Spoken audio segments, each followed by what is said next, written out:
కావాలా పదండి రాళ్ళు తూకం వేసుకొద్దాం. సో మనం చూసుకున్నట్లయితే ఇక్కడ ఇక్కడ కాటాలో రాళ్ళు తోస్తున్నారు. అవి ఏమైనా విలువైన అన్న సందేహాలైతే కలుగుతూ ఉన్నాయి. ఇక్కడ మీరు చూడొచ్చు రాళ్ళు. అయితే ఇదంతా రేషన్ బియ్యం కోసం గ్రామస్తులు, అధికారులు పడుతున్న పాట్లు.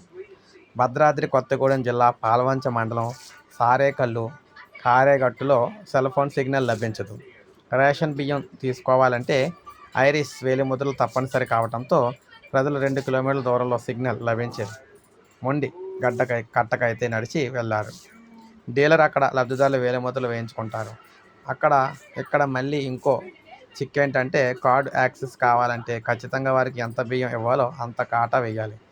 బియ్యం కారేగట్టు నుంచి మొండి కట్టకు తరలించడం కష్టం.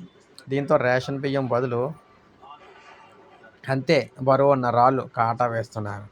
ఆ మేరకు వారికి రసీదు ఇచ్చి కారేగట్టుకు తిరిగొచ్చాక బియ్యం పంపిణీ చేస్తున్నారు. కారేగట్టు పంచాయతీలో 900 జనాభా ఉండగా రేషన్ కార్డులు 183 ఉన్నాయి. వీరి బియ్యం తీసుకోవాలంటే 2 రోజులు పనులు బంద్ చేసుకుని ఇలా రాళ్ళు తూకం వేయించుకోవాలి. ఉన్నతాధికారులు స్పందించి గ్రామంలో సెల్ ఫోన్ టవర్లు ఏర్పాటు చేయాలని వారు కోరుతూ ఉన్నారు. సో ఇదనమాట తెలంగాణలో చాలా ప్రాంతాల్లో మనకు చూసుకుంటే ఏజెన్సీ ప్రాంతాల్లో ముఖ్యంగా రేషన్ తీసుకోవాలంటే ఎన్ని పాటలు పడాల్సి వస్తుందో మీరైతే గమనించవచ్చు. సో ఇన్ని బాధలు అయితే ఉన్నాయన్నమాట రేషన్ తీసుకోవడానికి తెలంగాణలోని. సో ఇది అప్డేట్. ఒక లైక్ చేయండి, సబ్స్క్రైబ్ చేసుకోండి, మన ఛానల్ సబ్స్క్రైబ్ చేసుకోండి.